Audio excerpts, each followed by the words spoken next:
RKD smart education में आप सभी विद्यार्थियों का मैं हार्दिक स्वागत करता हूं। चलिए दोस्तों, हम बात कर रहे थे रीजनिंग की बात कर रहे थे और रीजनिंग के अंदर हम एक टॉपिक को पढ़ चुके थे जिसका नाम था वर्णमाला टेस्ट, वर्णमाला परीक्षण को हम पढ़ चुके थे और आज हम एक नए टॉपिक की ओर बढ़ रहे हैं और उस टॉपिक का नाम है कैलेंडर। क्या नाम है? कैलेंडर। अल्फ़ाबेट टेस्ट का संडे को टेस्ट होगा, यानी जो एक सप्ताह के बीच में जितनी भी प्रोग्रेस होगी, जितने भी हमारे रीजनिंग के टॉपिक होंगे, वो टॉपिक इस संडे को हम टेस्ट लेकर के आप अपने आप को परख भी सकते हैं कि एक सप्ताह में हमने क्या क्या पढ़ा है, क्या छोड़ा है, कितना समझ में आया है, उसके बारे में आज हम बात करने वाले हैं कैलेंडर की। कैलेंडर होता क्या है? एक नंबर बात तो ये आती है कि कैलेंडर होता क्या है। कैलेंडर के अंदर दिन, सप्ताह है, माह है और वर्ष का जो समावेश होता है वो क्या कहलाता है? कैलेंडर कहलाता है। दिन, सप्ताह है, महीना, वर्ष का समावेश क्या कहलाता है?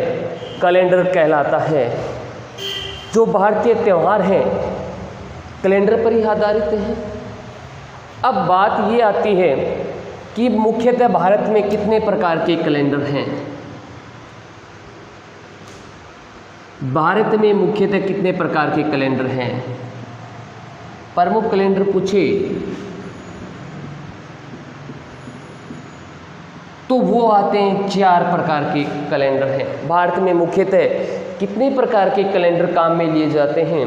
4 प्रकार के कैलेंडर काम में लिए जाते हैं, जिसमें नंबर 1 आता है ग्रिगोरियन कैलेंडर। जो वर्तमान में प्रचलित कैलेंडर है, जो वर्तमान में हम कैलेंडर यूज करते हैं, वो कौन सा है? ग्रिगोरियन कैलेंडर है। दूसरा आता है शक संवत, तीसरा आता है विक्रम संवत और चौथा आता है अपना हिजरी संवत। कौन सा आता है? हिजरी संवत। ये 4 प्रकार के भारत में मुख्यतः कैलेंडर यूज किए जाते हैं। ये अमूमन कल्चर का टॉपिक है, लेकिन लास्ट का जो जेल प्रेरी का एग्ज़ाम हुआ था, यहाँ से क्वेश्चंस पूछ लिए थे और लोगों के पसीने छूट गए थे। यानी एक पर्सन कीमती है हम लोगों का।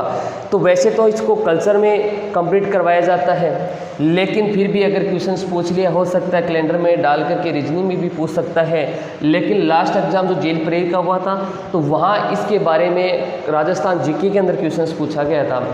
तो मैं यहाँ आपको कवर कराने की कोशिश करता हूँ, कल्चर में वैसे भी आपको कवर हो जाएगा। अब बात आती है ग्रिगोरियन कैलेंडर होता क्या है। 1 बाय 1 एक की बात करेंगे हम। पहला है ग्रिगोरियन कैलेंडर होता क्या है। ग्रिगोरियन कैलेंडर यह एक अंतर्राष्ट्रीय कैलेंडर है। कौन सा कैलेंडर है? अंतर्राष्ट्रीय कैलेंडर है। यह सूर्य गणना पर आधारित है। किस पर आधारित है? सूर्य गणना पर आधारित है। यह कैलेंडर ईसा मसीह के जन्मदिन से प्रारंभ हुआ था। ईसा मसीह जन्मदिन से प्रारंभ हुआ था। इस ग्रिगोरियन कैलेंडर का पहला महीना जनवरी होता है और 12वें महीने की अगर हम बात करें तो इसका 12वां महीना कौन सा होता है? दिसंबर होता है। ग्रिगोरियन कैलेंडर एक अंतर्राष्ट्रीय कैलेंडर है। पर्सन आपसे पूछ सकता है कि निम्नलिखित कैलेंडर में से कौन सा एक अंतर्राष्ट्रीय कैलेंडर है? 4 आपके पास ऑप्शन दे सकता है। ग्रिगोरियन कैलेंडर, शक संवत, विक्रम संवत और हिजरी संवत। तो आपका जवाब क्या होना चाहिए? ग्रिगोरियन कैलेंडर एक कौन सा कैलेंडर है? अंतर्राष्ट्रीय कैलेंडर है। दूसरा प्रश्न ये पूछ सकता है कि निम्न में से कौन सा कैलेंडर सूर्य गणना पर आधारित है? आपसे ऑप्शन दे सकता है ग्रिगोरियन कैलेंडर, शक संवत, विक्रम संवत और हिजरी संवत। तो आपका करेक्ट आंसर कौन सा हो जाएगा? Gregorian calendar. ये सूर्य गणना पर भी आधारित है और ये एक अंतर्राष्ट्रीय कैलेंडर भी है। स्क्रीनशॉट ले सकते हैं या साथ साथ में अगर नोट कर रहे हैं तो साथ साथ में आप नोट भी कर सकते हैं। अब हम दूसरे कैलेंडर की बात करते हैं। पहले कैलेंडर की बात कंप्लीट की है अब हमने। अब बात कर रहे हैं हम शक संवत की बात कर रहे हैं। कौन से संवत की बात कर रहे हैं? शक संवत की अगर हम बात करें तो शक संवत ये एक भारत का ये कौन सा कैलेंडर है? भारत का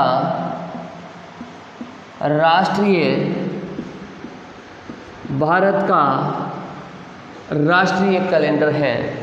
ये जो राष्ट्रीय कैलेंडर है ये कब घोषित किया गया था?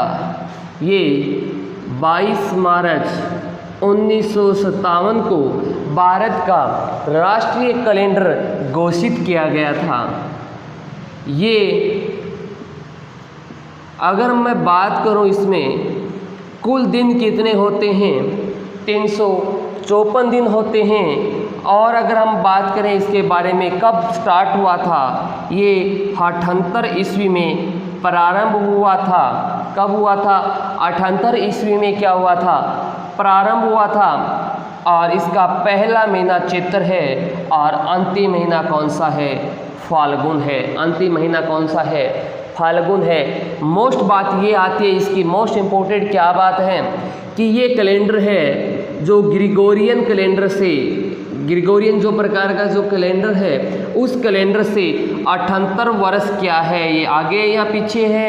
78 वर्ष क्या है? पीछे है। इम्पोर्टेंट बात है, ये अपने को ध्यान रखनी है। ये और ये, अगर ये आपको दिन याद नहीं है पहला और कौन सा ये भी याद नहीं है, चल जाएगा काम। लेकिन इस समझ से 2 प्रकार के क्वेश्चन अति इम्पोर्टेंट हैं। पहला क्वेश्चन मिल सकता है आपको निम्नलिखित कैलेंडरों में भारत का राष्ट्रीय कैलेंडर कौन सा है? तो वही 4 ऑप्शन मिल जाए तो आपको कौन सा क्लिक करना होगा? शक संवत का करना होगा। दूसरा हो सकता है कि भारत का राष्ट्रीय कैलेंडर कब घोषित किया गया था? 22 मार्च 1957 को किया गया था। और तीसरा पूछ सकता है कि शक संवत है जो ग्रिगोरियन से कितने वर्ष पीछे या आगे है। इस बात से भी आपसे क्या कर सकता है? क्वेश्चन पूछ सकता है। नोट भी कर सकते हैं और स्क्रीनशॉट भी ले सकते हैं, ये इजी वे की बात है। लेकिन मैं वादा कर सकता हूं कि इसमें क्वेश्चंस 100% आएगा। लास्ट एग्जामों में पूछे गए हैं, इसी कारण से आगे भी पूछ सकते हैं। अमूमन नहीं करवाते कोई भी, ऑफलाइन हो चाहे ऑनलाइन, ऐसे क्वेश्चंस कहीं भी नहीं मिलेंगे आपको, मात्र यहाँ पे मिलेंगे आपको इस यूट्यूब प्लेटफॉर्म पर। तीसरा टाइप क्या बनता है?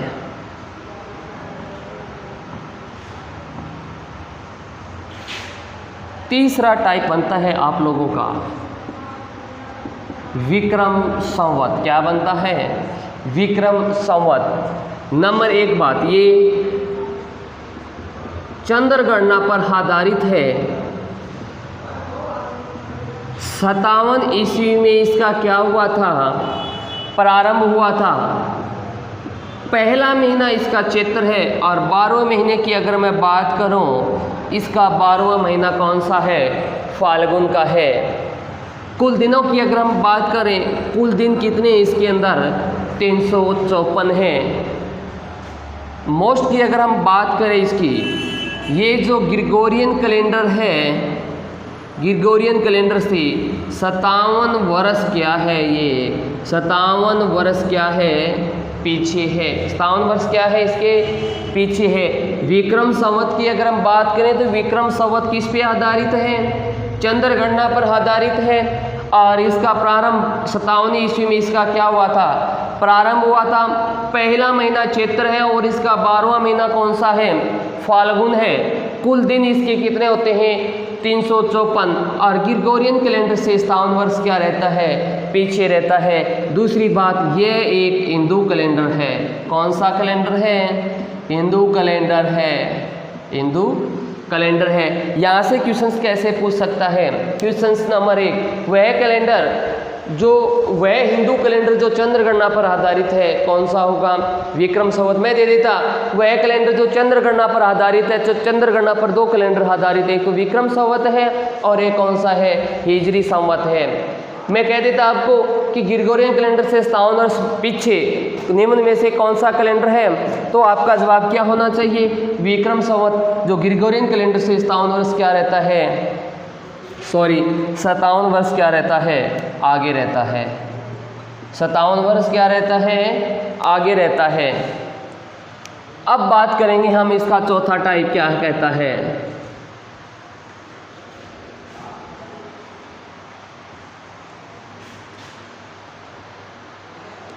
चौथा टाइप अपना ये कहता है हिजरी संवत।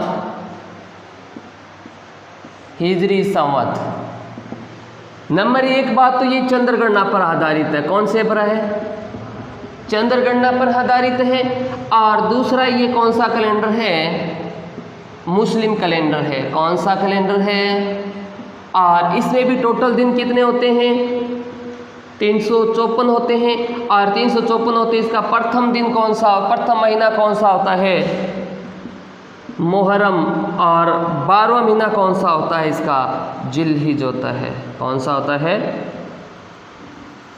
ये मोस्ट बात, पहला महीना कौन सा होता है? मुहर्रम होता है। और लास्ट महीना कौन सा होता है इसका? जिलहिज होता है। यानी ये प्रकार के भारत में मुख्यतः 4 प्रकार के क्या है ये कैलेंडर यूज किए जाते हैं। और जिसमें हमने 1 बाय 1 बात की। ग्रिगोरियन क्या होता है, शक संवत क्या होता है, विक्रम संवत क्या होता है, हिजरी संवत क्या होता है। अमूमन यहाँ से क्वेश्चन आपसे क्या कर सकता है, पुटअप कर सकता है। अब हम वहाँ पहुँच गए जहाँ लास्ट जेल प्रहरी में क्वेश्चन पुटअप किया गया था। क्वेश्चन था शक संवत 1916 को विक्रम संवत में बदलिए। ये क्वेश्चन पूछा गया था। कहने का मतलब शक संवत को किसमें बनाना था? विक्रम संवत में बनाना था। अब बात करेंगे शक संवत को विक्रम संवत की ओर बढ़ना है तो सबसे पहले हम शक संवत को किस में चेंज करेंगे? किस में चेंज करेंगे? ग्रिगोरियन में। और ग्रिगोरियन में चेंज करने के बाद इसको किस में चेंज करेंगे हम? विक्रम संवत में। अब बताओ ग्रिगोरियन कैलेंडर से शक संवत कितने वर्ष पीछे रहता है? 78 वर्ष रहता है। तुम इसको बराबर लाने के लिए प्लस 78 कर दूं, जो भी मान आएगा वो अपना क्या आ जाएगा, यहाँ पे उत्तर आ जाएगा। यानी ग्रिगोरियन वर्ष आ जाएगा 20, 70, 90 और 94। 1900 कितने हो गए? 94 आ गए। अब इस ग्रिगोरियन को किस में बदलना है? विक्रम संवत में। अब बताओ ग्रिगोरियन से विक्रम संवत कितने वर्ष आगे रहता है? 57 वर्ष कितने रहता है? आगे रहता है। प्लस 57 कर दो इसके 6 और 2051 कितना आया आपके पास? 2051। 2051। तो आपका जवाब कितना आंसर हो जाएगा? यानी शक संवत 1916 को अगर आप विक्रम संवत में बदल रहे हैं तो 1916 का विक्रम संवत कितना हो जाएगा आपके पास? 2051 हो जाएगा। यानी इस प्रकार से लास्ट जेल प्रहरी में क्वेश्चन पूछा गया कि शक संवत 1916 को विक्रम संवत में बदलिए तो आपको क्या करना था? इतने स्टेप से गुजरना था। जब आपको मालूम होगा तभी तो आप इतनी स्टेप से गुजर पाएंगे। शक संवत 1916 को पहले शक संवत को किस में चेंज करेंगे? ग्रिगोरियन में। और ग्रिगोरियन को किस में चेंज करेंगे आप? विक्रम संवत में। और आप ऐड करते जाएंगे तो आपका जवाब जो भी आएगा वो क्या हो जाएगा? आपका आंसर हो जाएगा। नोट करना चाहेंगे? चाहेंगे नहीं, चाहना ही होगा, क्योंकि अगर आपको एक क्वेश्चन सही करना है तो आपको लिखना ही होगा, समझना ही होगा। और अगर क्वेश्चन सही नहीं करना चाहते हैं तो कोई बात नहीं है। नेक्स्ट की ओर बढ़े।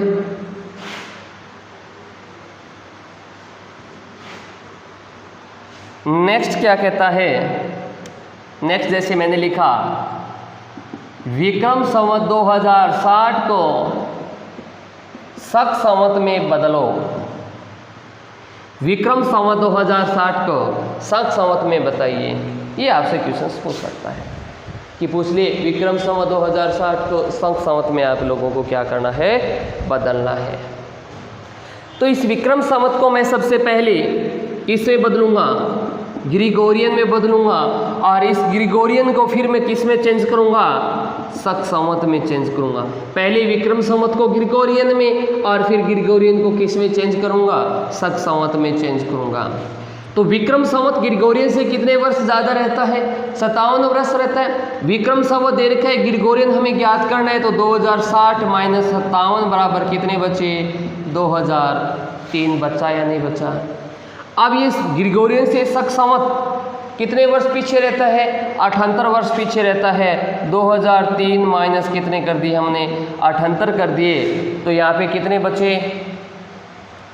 3 75 25 1925 कितने बचे? 1925। तो विक्रम संवत 2060 को अगर सख्त संवत देखेंगे तो कितना आएगा? 1925 आएगा। आपका कितना आएगा? 1925 आएगा। ये क्या थी? जो लास्ट के जो जेल प्रेरी में क्वेश्चंस पूछे गए थे उनके दोनों तरीके हमने बता दिए। सख्त संवत को विक्रम संवत में और विक्रम संवत को सख्त संवत में चेंज करने का भी आपको तरीका मैंने बता दिया है। उम्मीद करता हूँ यहाँ तक आपको भली भांति से समझ में आया होगा। अगर आया है तो चैनल को लाइक करें, सब्सक्राइब करें और ज़्यादा से ज़्यादा शेयर करें। अब बात करेंगे जो अमूमन हम पढ़ते हैं उसके बारे में हम थोड़ी थोड़ी बात करेंगे।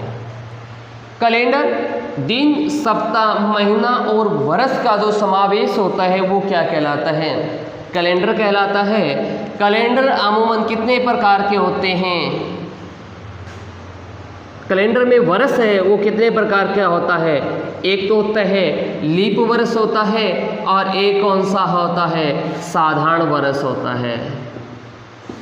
वर्ष दो प्रकार के होते हैं, एक तो होता है लीप वर्ष और एक कौन सा होता है? साधारण वर्ष होता है। इस लीप वर्ष की बात और इस साधारण वर्ष की अगर हम थोड़ी सी बात समझें, ये इंपॉर्टेंट बात है। यहाँ तक अगर आप समझ गए इसका मतलब मैं ये कहता हूँ आपको 99% की बात बता देता हूँ, पूरा कैलेंडर आप समझ पाएंगे। ये दो चीज़ अगर समझ गए तो 99% कैलेंडर को आप कवर कर चुके हैं। लीप वर्ष होता क्या है? वह वर्ष जिसके वर्ष में कितने का भाग? 4 का भाग और शताब्दी में 400 का भाग पूरा चला जाए, वह कौन सा होता है? लीप वर्ष होता है। साधारण वर्ष जिस वर्ष में 4 का भाग और शताब्दी में 400 का भाग पूरा ना जाए, वह वर्ष जिसमें 4 का भाग, शताब्दी में 400 का भाग अगर पूरा चला जाए तो वह तो होगा लीप वर्ष। और वह वर्ष जिसमें 4 का और शताब्दी में 400 का पूरा भाग ना जाए तो वह कौन सा होता है? साधारण वर्ष होता है। अब दूसरी लीप वर्ष की बात करें। इस लीप वर्ष में फरवरी कितने दिन की होती है? 29 दिन की होती है। और टोटल अगर डेज की बात करें तो इसमें टोटल दिन कितने होते हैं? 366 दिन होते हैं। इसी प्रकार से साधारण वर्ष की बात करें, साधारण वर्ष में फरवरी कितने दिन की होती है? 28 दिन की होती है। और अगर टोटल दिन की अगर मैं बात करूं तो टोटल दिन कितने होते हैं? इसमें 365 दिन होते हैं। यानी लीप वर्ष और साधारण वर्ष की बिल्कुल बेसिक बात ये बात है। आपको जब मैं आगे आपको क्वेश्चंस हल करवाऊंगा वहाँ बड़ी कारगर साबित होगी कि इसमें 29 करें या 30 करें या क्या होगा, कैसे ज्ञात करना होगा। वो सारी बातें जब हम क्वेश्चंस को हल करेंगे तब ये सारी बातें वहाँ क्या आएगी, आप लोगों के काम में आएगी। यहाँ तक सारे सेटिस्फाई हैं तो आपको पता ही है ओके या थंबनेल का साइन भेज करके हमें ये अवगत करवा दें कि यहाँ तक हमारी बात आप तक पहुँच पाई है। कोई दिक्कत? चले थोड़ा सा और आगे बढ़े, देखते हैं। अब जो बातें होंगी थोड़ी थोड़ी जो भी नोट बनेगा वो मैं क्वेश्चंस के साथ साथ ही आपको लिखवाता रहूँगा, ताकि कारण होता है कि मैं पहले वो सारी बात लिखवा दूँ तो फिर कारण ये होता है कि बच्चे पढ़ नहीं पाते हैं। जैसे क्वेश्चंस के नीचे लिखा हुआ होता है तो क्वेश्चन को पढ़ते टाइम वो बात ज़रूर हमें एक बार दिमाग में आएगी कि वो ऐसे इस चीज़ का हिंट दिया हुआ है। जैसे कि एक पहला क्वेश्चन मैं लिख देता हूँ, 4 जुलाई 2018 को रविवार है तो आपसे पूछ सकता है 25 जुलाई 2018 को कौन सा वार होगा? ये आपसे क्वेश्चंस पूछ सकता है एग्जामिनर कि 4 जुलाई 2018 को अगर रविवार हो रहा है तो 25 जुलाई 2018 को क्या वार होगा? मैंने मात्र महीने और वर्ष सेम रखे हैं, मैंने चेंज किया है तो सिर्फ और सिर्फ किसको चेंज किया है? डेट को चेंज किया है, मैंने किसी और चीज़ को चेंज नहीं किया। पहला स्टेप रहेगी अपनी डेट को चेंज करना, फिर मैं डेट के साथ साथ महीने को चेंज करूँगा और तीसरा टाइप मैं वर्ष को चेंज करूँगा। चौथा इस मिक्सअप की बात करेंगे, पाँचवा पर डेट की बात करेंगे। उसके बाद में कोई क्वेश्चन बचेगा ही नहीं तो कहाँ से बार पूछेगा एग्जामिनर। स्टेप बाय स्टेप चल रहे हैं। पहला है 4 जुलाई 2018 को और अगर रविवार है 25 जुलाई 2018 को क्या वार होगा? चलिए बात करते हैं। पहले इस सवाल के अंदर हम अंतर को ज्ञात करेंगे, जो डेट का अंतर है उस अंतर को ज्ञात करेंगे। 25 और 4 में जो अंतर है वो ज्ञात करें तो 25 और 4 में अंतर कितने का हुआ?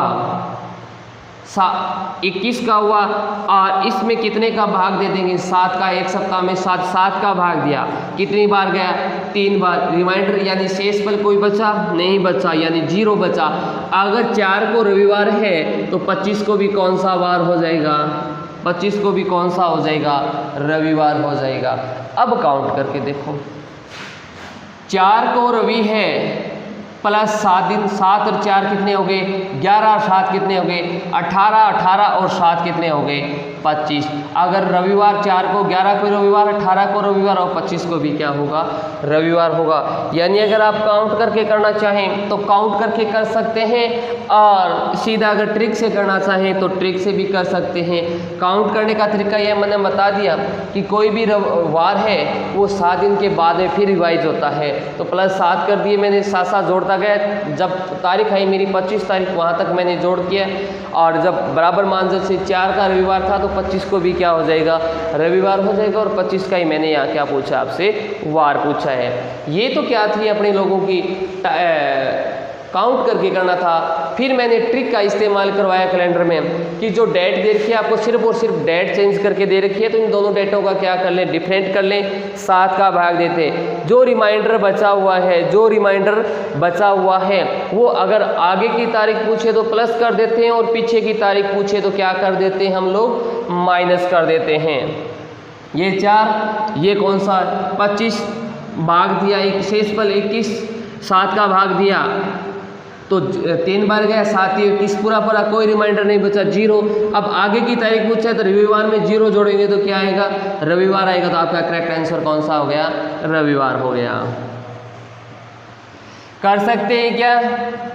अगर मैं इसी तारीख को आगे पीछे कर दूं, जैसे मैंने इस तारीख को लिख दूं 2 जुलाई और यहाँ लिख दिया मैंने 28 जुलाई, तो फिर यहाँ मैंने लिख दिया 28 जुलाई और यहाँ मैंने लिख दिया 2 जुलाई, तो आप इस सवाल को किस प्रकार से हल कर पाएंगे? वार है 28 जुलाई को रविवार है तो आपसे पूछा 2 जुलाई को क्या वार होगा?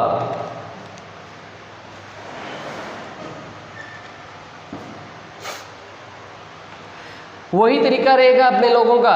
पहले हम इन दोनों तारीखों का अंतर करेंगे। अंतर कितना हुआ? 26 का और 7 का भाग देंगे, 7 × 21, शेषफल कितने बचेंगे आपके पास? 5। शेषफल क्या बचे? 5। आपकी बार पूरा नहीं है। और आपसे आगे पूछा है, आगे की दे रखी है, पीछे की डेट पूछा है। किसकी डेट पूछा है? पीछे की। मैं सारी चीज़ लिख देता हूँ, रविवार, सोमवार, मंगल, बुध, बृहस्पति, शुक्र, शनि। अब रविवार पूछा गया है, आगे की देर करके पीछे की पूछा है। रविवार से 5 दिन बैक आओ, 1 2 3 4 और 5। जवाब क्या हो जाएगा आपका? क्या हो जाएगा? मंगलवार। क्या उत्तर आ जाएगा आप लोगों के? मंगलवार। डायरेक्ट कर सकते हो या नहीं कर सकते आप लोग? बिल्कुल आपको श्योर कर सकते हैं। ऐसे क्वेश्चंस में कोई दिक्कत नहीं आती है। मैं उम्मीद करता हूँ कि ऐसे क्वेश्चंस आप भली भांति से कर सकते हैं। चलिए आज का लास्ट क्वेश्चंस पढ़ने की कोशिश करते हैं, जो अधिकतर एसएससी स्तर के एग्जामों में पूछा भी गया है। मैं प्रत्येक टाइप से ना एक एक दो दो क्वेश्चंस आपको करवा रहा हूँ जहाँ एग्ज़ाम में आए हैं, आने की संभावना होती है, और एक एक क्वेश्चंस यहाँ करवा रहा हूँ, एक एक क्वेश्चंस आपको प्रैक्टिस में करवा रहा हूँ, और उसके बाद में आप प्रैक्टिस कर लेना, उससे ज़्यादा आप बेटर निकल के आएंगे। जैसे मैंने लिखा, क्वेश्चन लिखना तीसरा,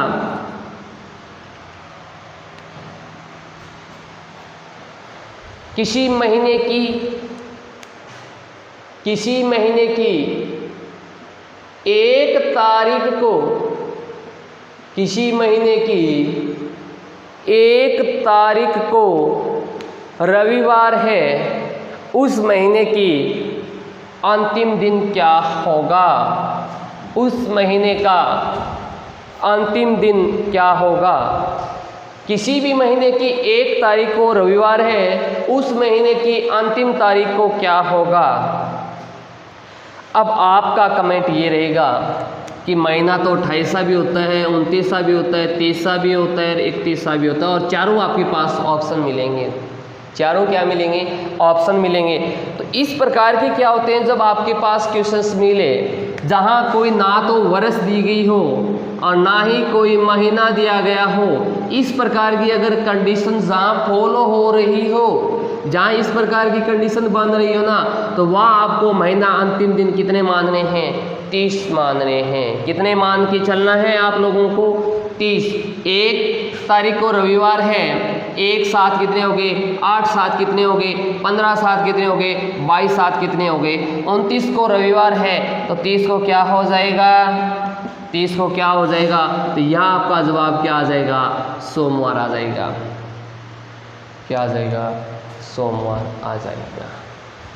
फिर दूसरा तरीका मैंने, यहाँ तारीख 1 तारीख है, 1 को अगर रविवार, 30 को पूछा गया, अंतिम महीना 30 मानना है, इन दोनों का अंतर 29 भाग दिया 728, रिमाइंडर कितने बचे? 1। आगे की पूछा है रविवार प्लस 1 करो, रविवार 1 कितने हो गए? सोमवार हो गया। ये थी दोस्तों एक बेसिक से क्वेश्चंस थे। उम्मीद करता हूँ यहाँ तक आपको समझ में आए हैं। अगर समझ में आए हैं तो चैनल को लाइक करें, सब्सक्राइब करें और खुद शेयर करें और अपने दोस्तों को भी शेयर करवाएं। धन्यवाद दोस्तों।